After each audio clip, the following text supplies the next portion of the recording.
Hi guys, Emma here. So today we're going to be talking all about dairy. Now at the moment with the COVID-19 situation, coffee shops and cafes and restaurants aren't currently open. So what is happening with all that milk?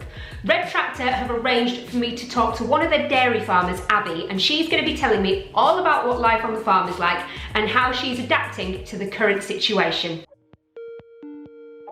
Hi Abby, it is lovely to talk to you. Can you tell me a little bit about what you do? Hi Emma, yeah, it's great to speak to you. I'm a Red Tractor dairy farmer. It's a really exciting job. It means that I get to spend a lot of time in the countryside. It means that I'm taking my dog to work and I spend a lot of time with my family, but more importantly with a herd of the most amazing cows. And is it true that you have to get up at 4 o'clock every single morning to milk the cows? Yeah, I get up at 4 o'clock, well, about 4:05. I might snooze for a few minutes, but it's a great time of the day. Get up, cup of coffee, bowl of cereal, out the door, the birds are singing. This time of year, the sun is rising and it's such a peaceful time to be out. Now, how many cows have you got? So I'm milking 200 cows. All of these cows are descended from my grandfather. So when he got married and moved to this farm in the 1930s, he brought some of his father's cows with him and the whole herd is built up from them. So there's a lot of heritage here, which we're really proud of. And go on, tell me. I know you're not supposed to, be like your kids having a favourite, but have you got a favourite? Yeah. Well, there's a lot of favourites. Clearly, I can't really profess to one or the other, but one that always comes to mind is Marjorie. So Marjorie has been with me since I started working full-time on the farm, so it's 16 years, and we've been on a journey all the way through. And yeah, she's retired now, but she's still with the herd, and she always comes up to say hello in the mornings. And have they got quite distinct personalities? Every single cow has got a personality. The majority of cows are really stubborn.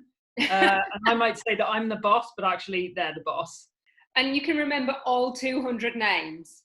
Absolutely, yeah. I'm afraid you're not a real dairy farmer if you can't spot them from at least 500 meters away. And that, that just is what it is. You've got to be able to know who they are and what they're doing.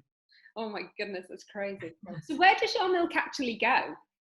My milk goes into bottles and into supermarket shelves. So, anybody who's out shopping, you pick up a bottle of milk, it might come from my herd.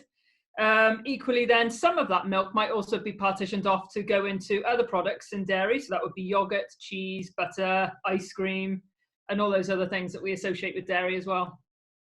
Now, you mentioned before that you're a Red Tractor farmer. What does that mean? So being a Red Tractor farmer is really important to me. It means that we commit as an industry to very important standards. So 95% of British milk is Red Tractor standard. And it will mean that all of those dairy products are safe, traceable, and they've been farmed with care. And they come from farms like mine who have Marjories and have names and faces in our history. Now, obviously, the current situation with COVID-19 is proving challenging for everyone, but how is it that impacting you as a dairy farmer? It's been a huge challenge for the industry. So obviously we've seen the loss overnight of our restaurants and cafes, our hotels, the pubs. And that meant that we've suddenly got a lot of milk on the market that doesn't have a home. So what we're trying to do as an industry is encourage people to try and think about putting more dairy into their diet. It's healthy, it's affordable, it's really tasty. And there are lots of ways, lots of things that you can do to use dairy to provide for your family. And are farmers adapting in different ways with what they do with their milk, obviously in this current situation? Yes, we're seeing quite a bit of innovation in the industry. I mean, my milk is committed to bottles in a supermarket and that's where it will stay. But equally, I have neighbours who are doing a lot more doorstep sales now.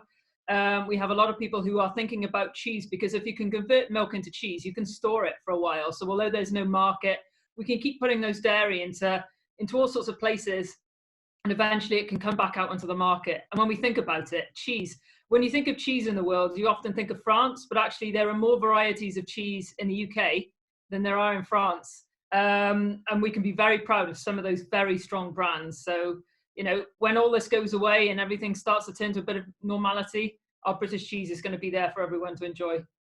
Amazing. And why should people drink more milk? Like I said, it's extremely tasty, but it's also very healthy. So it's full of calcium. It's very good for your blood, your bones, your teeth, your muscle supplies. It's going to make you strong.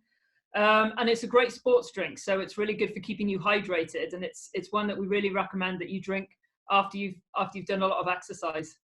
And actually, it does bring people together, doesn't it? I think that's, one of the kind of mottos I live by is that everything can be fixed with a cup of tea. That's really important. I think people forget that actually in a lot of those shared moments, dairy is quite often there. It is in your cup of tea, or it's in your ice cream that you're treating your children to, or your family, whoever it may be. It's in that pizza that you're going to be sharing with friends. It's always there, and it's just really trying to get people to remember that when you are sharing those special moments, dairy farmers are there as well, and we're encouraging you to support us in these times. If you're in a supermarket, pick up another bottle of milk, pick up another block of cheese, take it home, enjoy it, add it into your diet more, and feel better about doing it. I think that's it. I think it's really nice to hear that so many dairy farmers are adapting to support their communities, but actually we as shoppers can adapt to make little changes to support the dairy farmers too. It's all, about working together. Yeah, it's so important to us, and we're so grateful to all our consumers who continue to support us. And if you're driving through the countryside and you look at the landscape, a lot of it is shaped by dairy farming. We've been there for generations, and we'll be there in the future, and we'll continue to provide that safe, traceable and farm with care foods that you look for and you look to us for. Exactly. And next time we're driving around in the car, we might be driving past a field full of Marjories. I'm sure there'll be plenty there waving at you. It was so lovely talking to Abby. It's really great to see that the dairy industry are taking such positive steps forward in this current situation. In our next video, I am going to be giving you some tips and advice on new and interesting ways to use milk. But in the meantime, we would love to hear from any of the dairy farmers out there. Send us some pictures of your herds and your favourite cows. We would love to see them. We'd also like to hear any stories about how you're working with your local communities in the current situation. But until then, it has been lovely to chat to you, and we'll see you soon.